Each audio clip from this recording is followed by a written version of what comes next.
but not cold, and NYM had inserted herself into the conversation quickly enough. The talk had distracted Lara away from her nerves, thankfully. He had redirected the subject away from the dangerous topic of the North as quickly as he could, changing it to Lara's skill at swordplay. Upon learning that she had such skills, Oberyn and NYM had offered to spar with her, which Lara had accepted tentatively. Oberyn was wary of allowing it when he knew that Lara was in a delicate state, but he knew that, so long as she was careful, there was no real reason for her not to continue with her usual hobbies when her belly had yet to swell with the babe. He wanted to tell his family of the coming babe, however, and resolved to bring it up with her on the morrow. After dinner ended, he guided his wife out to the dance floor and spun her around. He was delighted when she laughed and smiled brightly, seeming to glow in his embrace. She was light and graceful as ever on her feet, and he adored seeing her smile so genuinely. Eventually, she grew tired however, and he brought her back over to sit with Gynessa and Arianne.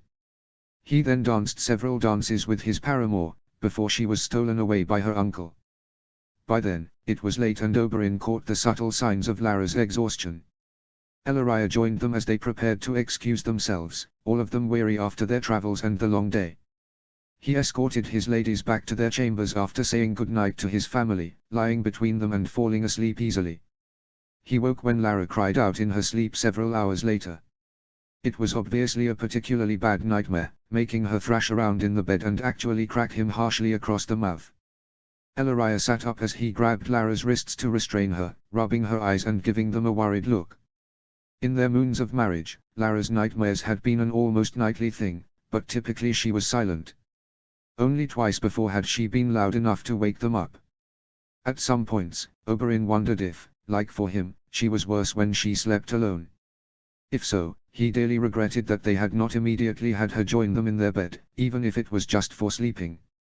He had not realized until Lara had mentioned it offhandedly that couples from the Winterlands only slept in separate beds if there were problems in their marriage. He had thought she would be more comfortable in another bed, when her trust had been so tentative and more due to desperation than anything else. Making her feel upset and anxious was the last thing he wanted to do. Aether. Lara wept, squirming in his grip. Aether. Uncale. Ellaria flinched at her words, and Oberyn took both of her wrists in one hand, reaching out with the other to shake her gently awake. Lara, he called, trying to break through to her. Lara, my love. Wake up, please. Tease but a dream.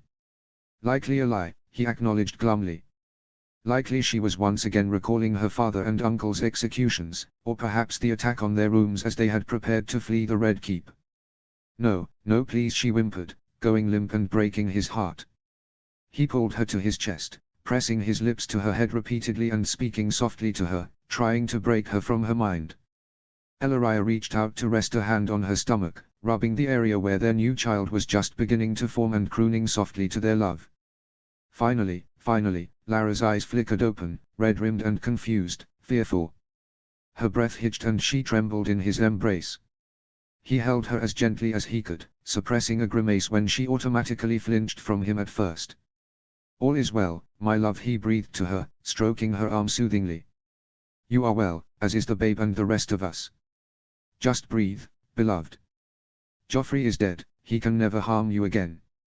Did I ever tell you why my father and uncle confessed? Lara asked, the expression on her face and the tone of her voice telling him that she had yet to fully return to reality. No, my love, you have not, Ellaria informed her gently. Oberyn could guess.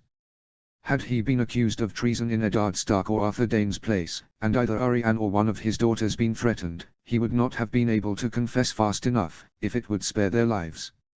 I was locked in a room for days, Lara told them, voice empty and distant, her gaze on the ceiling but seeming not to see it. 4 or 5, I believe. I only saw the servants who brought me food and water, and they would not tell me anything. I had no idea what was happening, where my family was. Then eventually a gold cloak appeared, and dragged me down to the black cells. Ellaria faltered in the middle of forming soothing circles on Lara's stomach, and Oberyn felt as if his heart had jumped into his throat. Lara had been a maid of but a mere 3 and 10 at the time. And they had taken her to the black cells, a place reserved for the worst of criminals, humanity's scum. It was no place for any lady to lay eyes upon. The strangler had not been a painful enough death for Joffrey. Oberyn feared to hear what had happened next, but he did not try to stop her speaking. He merely thanked the Seven that he knew she had been spared rape. One small mercy among a multitude of horrors. They brought me to the cell where they were interrogating them, Lara went on, seeming not to notice their stricken looks. Gave me a bucket of water and some cloth to clean their wounds. They were both so bloody and bruised, the smell nearly made me ill.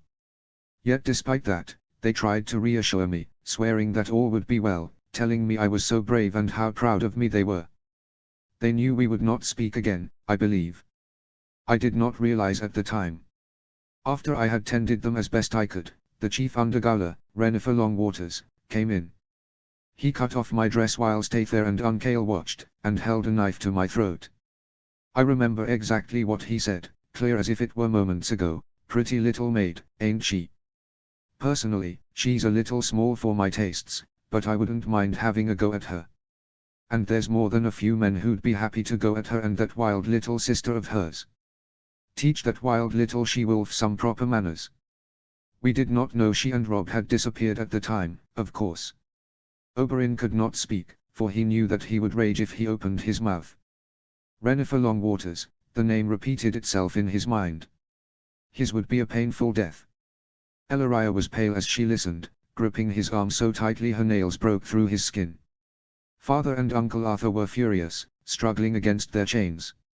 Uncle Arthur called him a monster and swore to rip his throat out. Father insisted that Arya and I were just children and damned the man to hell. Then the other Gowler, Rajan, came in. He promised that, were they to confess, we would not be harmed. All they had to do was admit that they had committed treason, tried to supplant Joffrey with Stannis for whatever reason. Aether demanded an oath on the old gods and they knew that our lives and honor would be left untouched, and when that happened they could not confess fast enough. The whole time, I was just standing there, trying to cover myself and crying. I did not object or anything, I simply let them do it. Lara Ellaria started to murmur, but his sweet, tiny and tortured little wife did not stop speaking. Every word she said shattered another piece of his heart and made his hatred surge, both to the lions who had sold their souls for power, and towards himself for not saving her earlier. They were to go to the Night's Watch at first. But then, Joffrey changed his mind. That is literally what he said. We were standing there in the square, Aether and Uncail were on the steps and had just confessed publicly to treason. Then Joffrey said this, I have changed my mind. 'Twould set the wrong example for my reign, allowing traitors to go free. Sir Eilyn, bring forth your sword. Then they made Daddy /Papa, kneel and cut his head off. Uncail Arthur had to kneel in his blood. Tears were streaming from her lovely, haunted eyes when she looked at them at last. She looked so painfully young and lost. Daddy looked at me when he was kneeling, and he mouthed something to me. But I don't know what it was. The last thing he tried to tell me, and I don't know what it was. I can guess what I would have said to one of my girls, in that position, Oberyn replied, his own voice pained. He leaned in to kiss her head, cradling her in his arms as gently and comfortingly as he could. I love you, be safe and strong, he whispered into her ear. She broke down into a wave of tears so strong her slim body shook with the force of them. 'Twas all my fault, she wept bitterly into his chest, gripping his shoulders for support as he rocked her and Ellaria stroked her back, Ellaria's own lovely face filled with sorrow on Lara's behalf. 'Twas all my fault, Lara repeated. It was not a fair trade, they did what any loving father or uncle would do, Oberyn corrected her. Their deaths were entirely the fault of the lions, my love. They shall not get away with what they have done. They will die for it, I swear. It was not your fault, I promise. Ellaria also tried to reassure her, but he feared they failed, for she continued to weep and shake until she had drifted back to sleep again. I had no idea, Ellaria whispered to him once Lara was asleep again, her breath occasionally hitching. Not the slightest. Nor I, Oberyn replied dully. Rage and grief warred within him. Gods, why Lara? She was the sweetest and most gentle lady alive, with a spine of steel. She had not deserved such torment. Nobody did, but his wife least of all. They will pay for this, he had been saying such for moons, for years really.